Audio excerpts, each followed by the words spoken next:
Hey, good morning, everybody. It's Dave and Phil trying a new cam, which is not doing with a green screen. No, it's not working. Why don't you keep talking? I'll be right back. Oh, boy. We're going to go live. We're going to have some real live stuff. Whoa. What just happened? This is not good. We have a rogue camera. It's going everywhere. Okay, I'm back here. There I am. Boy, I tell you, all this technology, it's a beautiful thing. See, this is why I'm a big Chief and Crayon kind of guy. It's simple. You just color on, color off. No, not all these problems and whatnot. Oh boy. Oh, Phil, these fancy cameras. Watch this camera go. Watch it go. There it goes. There it took off again. Oh boy. Keep talking to Phil. I'm trying. I'm doing the best I can. Yeah, I tell you. Technology, it's a beautiful thing. When it works. Who's having fun yet? We're having fun. This is awesome. Sweet Jesus. So let's give me 2 seconds. We'll be back up and running here. We need more technology, Phil. We love technology. Good Lord. You know, a smart man would practice this before we go. Well, it was working until we walked in here to start. We spent an hour setting up today. Oh, boy.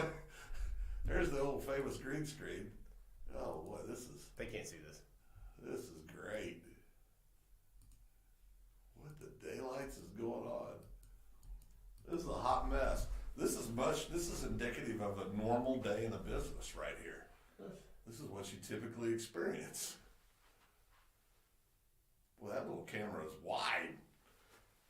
I'll get it fixed.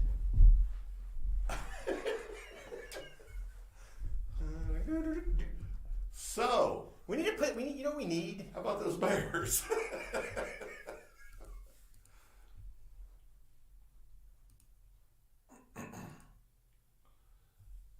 There's a shot. It could work. Maybe. Is 720 right? Yeah. Oh. This is a problem. There we are. Hey, we're here. Goodness gracious. Holy cow, they see the whole studio now. I This do is kinda see fun. everything now, yeah. You ready to start over, Phil? Yeah. We're starting all the way over? We're going to start all over. Oh, goodness. Okay, we're working now. Hey, we're here. EXSIN Live. This is the best part of the show when Dave has to deal with technology problems. It's been one of those days. I'm just telling you it has. Hey, today we're going to talk about something really exciting for business owners. It's kind of who we deal with, and we deal with a lot of startups. Yeah. And the question is, I started a business, now what? I'm on fire. I have no life. I have nothing going on. So here I am. Well, you know, everything in business is simple. Sure. You get an LLC, you get a business card, and you're in business. Now what? Now what do you do, You have to have a business card? Well, you don't have to, but it seems like that's what everybody time. Well, I've been really spending a lot of time trying to figure Website. out what my logo is going to They look got a like. logo. They got a website. Oh yeah, we're in business now. Look, Which is all important. Don't get us wrong. I mean, brand's important, all that stuff's important, but it's not as important as some other things. now Beryl Stafford wrote an article in Fast Times talking about the 4 things that new business owners need to think about and they need to do on a regular basis. And the first one is network. Yeah. Okay, so if you're not a member of your chamber or a network group or Rotary or whatever it is you do, find that group where you can go out and meet a group of like-minded business owners so you can work together. Yeah, I mean, I think we've lost, in my opinion, we've lost the ability to create personal relationships face to face. This is part of the reason right here. I'm one of the worst offenders of that, but there's no replacement for simply sitting down and having a conversation with a fellow entrepreneur, a fellow business owner, a fellow leader, where you sit down and just talk shop, talk about what works, what doesn't work, what are you struggling with, what are you not, what are you good at, what are you not good at, and that's part of the challenge too, Dave, is we don't want anybody to know that we're not perfect at everything. And we believe that really hurts organizations because greatness and improvement comes from first identifying the areas that you need to improve in. Once you know what those are, then you can take good steps to create change within your organization or change within yourself to get the results that you want. Now, Now, we're perfect, especially at putting on video productions Yes. live. Everything we do if you haven't gold. noticed, we are amazingly perfect. It's not life, guys. And honestly, when things fall apart and how you handle them describes what kind of business owner you are, right? Yeah. Because it's not going to go well, and things are going to blow up, and you're going to fix stuff. And it's life. I don't care what you're doing in life, that's the way it is. But if you have that strong network where you can bounce those ideas off people and say, hey, I'm dealing with this right now, I'm not sure, and be a little vulnerable and not act like you know everything, you're going to go so much farther in your business because there's some really smart people out there that have really good advice. You just got to listen. Well, and that's part of the challenge I think that people have is being, they're not, you can call it be authentic, you can call it but being vulnerable, you can call it a lot of different things, but at the end of the day, it's about saying, listen, I was talking, my number one counselor for me in life, professionally and personally, is my wife. And she's really good after 34 years of putting up with what the insanity of being married to me is, of saying, you're overthinking this. You need to stop. Have you looked at it through this lens? And that creates, if you're open to it, there's great ideas that come out of that. The answers are usually right in front of us. Always. But we just refuse to acknowledge them, right? We've got a client. Dave and I are off going out of state later today to go spend a quick day with a client in another state, and it's interesting because these are very smart people that are doing great work. They're doing great things. But I was watching a broadcast yesterday, and I went, "Holy smokes, we're missing this." So Dave and I started talking this morning. Our energy goes way up. Now you got to deliver that message in a way that's received, in a way that people go, "Okay, I see that." So you don't go in and say, "Listen, you're doing it all wrong." That's usually not a good strategy. You don't want to start that way. Even if that's what you're saying, you got to do it in the correct way. But networking with people, hearing what they have to say, learning from them, sharing what you know to help them, most importantly. Networking is not a one-way thing. It's where there's great outcomes for everybody involved. Is just absolutely top of the line what you have to do when you first start a business. People got to know what you do, right? They got to know what problem you solve. If you don't do that stuff, doesn't matter. You have the greatest website, the greatest business card, all the latest gadgets you can get in. We got gadgets. We got gadgets. If you have all the gadgets, but if people don't know about your gadgets, it doesn't do any good. That brings up another point we'll talk about later. Yeah. Anyway, the next thing, and this is probably the most important thing for an employee. If you have a large number of employees, say you have 10 or more employees, if you have not built a bench to backfill when something doesn't work out or when you need to grow or whatever else, it causes an immense amount of stress and chaos in the organization, and people are working harder than they need to. We're dealing with this right now, as business owners across the country, they're dealing with this right now because people don't want to work, right? And if you don't have that bench built of people you can pull and bring onto the team, you're going to get in trouble as a business owner. Yeah, and I think what happens too is it affects the way you lead your organization. And I'll use if you have this, if you're a IT company and you do software design and you have these coders, is that the correct? Software developers, coders.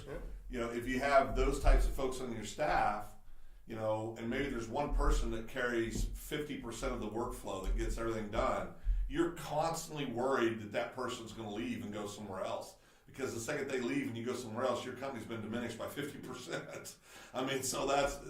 You've got to have a bench, right? You've got to have, to use a baseball analogy, you got to have that farm system where you're always cultivating relationships with potential team members that can come in and help. Sales is where it's very obvious also. If you have a person, we've got a client that has a salesperson that sells 50% of all their stuff all the time. That is as bad as having one good client. Because you're so tied to that one individual, it affects your ability to make good decisions as a leader and to move your company in the direction they want. Because if that sales rep doesn't like it and they make up 50% of your revenue and they push back, you can say when it's not you, well, I don't care, it's my company. Try that being your revenue and your cash flow, and it's going to alter the way that you lead and the way that you move your company. So you've got to have a strong bench for all those reasons. Now let's talk about what a strong bench means too in that sense. Who are you building on your team as the replacement? Who are you training to move up into that role and has the ability of that super salesperson? Who are they partnering with, showing them the skills they have and the experience? Because they're going to retire someday. Yep. Let's say they stay there for 10 years and they decide they're going to retire. Well, they're going to go start their own business. Or they're going to do something else. And for them and for you, it helped them learn how they what they need to do for their next steps, build your bench. At the same time, strengthen your bench by taking your bench players and bringing them up into the team to where they understand what it takes to close 50% of the business every day. Yes, and I'll give you an example. A gentleman that's a good friend of mine, it's a client that owns a restaurant. He was a cook, and he worked for this other restaurant for years, and he decided he wanted to go start his own thing. It wasn't a secret. He didn't try to sneak around and do it.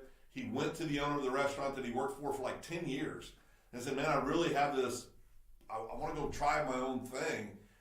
And this is so amazing. You talk about being confident. You talk about being open. You talk about mentoring. Those are all cool words, but very few people walk it out. This owner of this 10-year employee that wants to go start his own thing in the same market he's in, didn't throw a fit. He helped him. He helped him start his own business. I mean, it's amazing. And what's happened is he had an understanding that great restaurants, if you have more great restaurants in a community, more people are going to come experience those great restaurants. So he had enough confidence in his own business that he wasn't scared by this. Not only was he not scared, he helped the gentleman.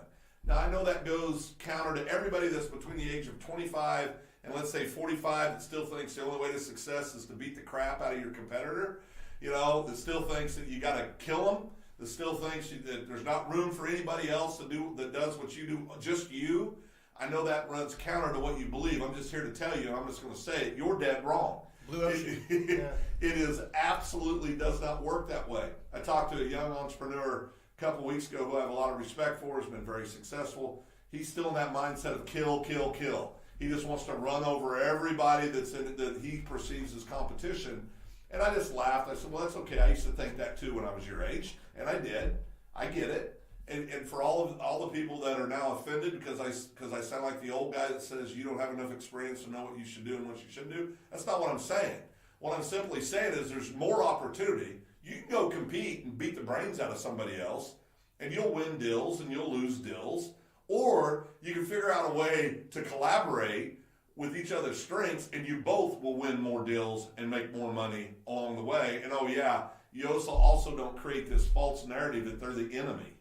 Well, and you build community, right? You build community. It's insane that we think that you have to destroy somebody else to get what you want. It's absolutely insane. Well, that goes to the next thing, which is pretty interesting, Does it? and it's finding work-life balance. And I'm going to share a story here because it was eye-opening to me. Divorce rates in our country are through the roof. Fair statement? Oh, it's crazy. For a lot of reasons. Yeah, for a lot of reasons. One of the reasons is that we, as Americans, spouses, male and female, prioritize things over our spouse sometimes, right? And then you're talking to a guy that did 17 deployments, right? I spent a lot of time away from my family, so I'm going to say I'm guilty. Thank God my wife was gracious enough and supportive to put up with that. In 2005, I had a boss come into my office at 7 o'clock at night and go, what in the hell are you doing here? Yeah. And I was working 12 to 15 hours every day and then going home, going to bed and doing it again the next day, right? Because I thought that was what I was supposed to do. I will never forget what he told me. He looked at me and said, if you can't get your work done between 6 a.m. and 6 p.m. in a day, that's as long as I want you to be here. If you can't get it, I'm going to fire you. Yep. Figure it out, right? So he was basically telling me to go home and have dinner with my kids and my family and wife who were young at that time, very young, and make sure I don't miss out on those things. If you are a slave to your business, you need to figure that out. You need to learn how to trust people to take care of stuff. You need to step away because you're going to find out how good your business is if you're not there. Well, and I think too, Fran Tarkenton is a very successful. A lot of people my age remember Fran Tarkenton is a great NFL quarterback, but the generation of leaders today, most of them have no idea who Fran Tarkenton is. But if they went and Google him, they're going to see somewhere down the line that he's a Hall of Fame football player. But what they're going to see before that is that he's been a Hall of Fame entrepreneur. He's launched several businesses, been big lead successful across the board. And he stated years ago, he was miles ahead before the 4-day work week, before all the stuff that's been remanufactured as a new idea. He was saying this years ago. If you work more than 45 hours a week, nothing beyond 45 hours is quality and is productive. Yep. You are absolutely not getting anything done. So what he's saying is work hard, but work hard for those 40, 45 hours, and then go spend time with your family. Go do the things that are important to you. You got to have that balance. If you don't have that balance, you're going to burn out. If you burn out, you're no good to anybody. You're no good to your family. You're no good to your employees. You're no good to your customers. Nobody wins if you just grind. And that's what we tend to do. We just grind and grind and grind. You got to give yourself a break along the way. Well, and this goes back to the thing. I'm a great multitasker. No, you're not. No, you're not. Okay? I don't care who you are out there, and I've been guilty of saying I can do all this stuff. You can't. You cannot do everything. You can't do 50 things to level. You can do one thing at a time. So pick your focus. Go knock that out of the park. Find people that can support you in the things you're weak at. Let them go do that and trust them to go do stuff and work on your family while you're working on your business. Yeah.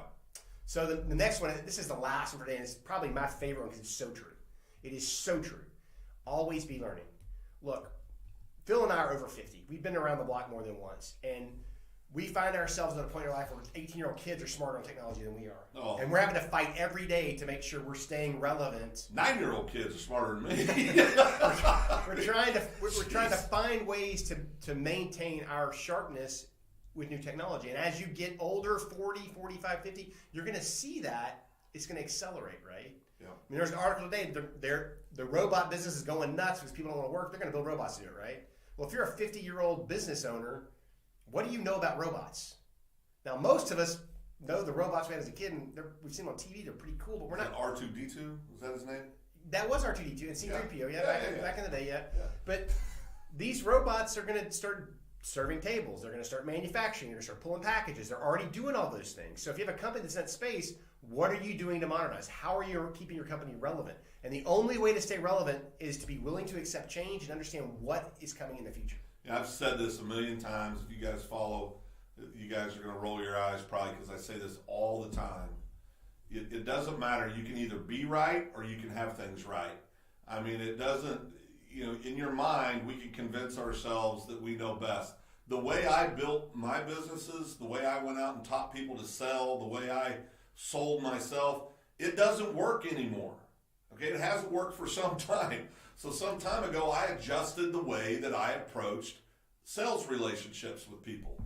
The old days of dialing for dollars and all the corny phrases that everybody was taught, it's just a numbers game. No, numbers are a part of it, but it's not just a numbers game. I mean, yeah, you've got to work to have success in sales, for example. You've got to work if you want to have success in marketing, right, which are two very distinct things, but you've got to work at it, but you've got to be smart about it. You've got to leverage tools. We've found a new tool we started using a couple months ago that's been unbelievably successful for us. It's been really helpful, and it's really reignited a lot of our sales. So, and that's the other thing. Quit acting like you don't sell. Just stop it. Everybody sells. Everybody's selling something. It's okay to sell. Just be ethically correct when you're doing it. And be honest with people. And understand this. Everybody's not a customer. If I hear one more person say, well, what's your prospect base look like? Well, everyone. Okay, well, go ahead and believe that, Skippy, and see how well that works out for you. Well, you've got to be meticulous in your prospecting in this regard. You've got to understand who your ideal client is. You've got to actually sit down. We've got avatars we use to create your ideal client. Once you know who your ideal client is, then you now are ready to start figuring out where you should go spend your dollars, your time, your energy to prospect. And that's where you can bring all these cool tools in and all the resources that are awesome. They're absolutely awesome. But until you know who your ideal client is, you're just guessing. You're absolutely guessing. So take the time to do things the correct way. Understand that change is part of it. I don't ever want to quit working.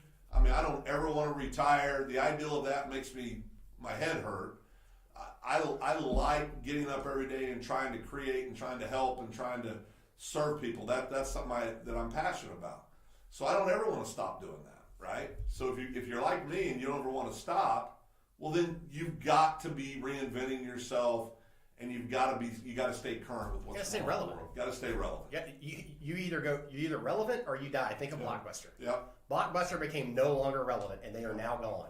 Yep. There is company after company that was unwilling to learn, unwilling to change, unwilling to adapt, and they have gone bankrupt. Yep. So always be learning.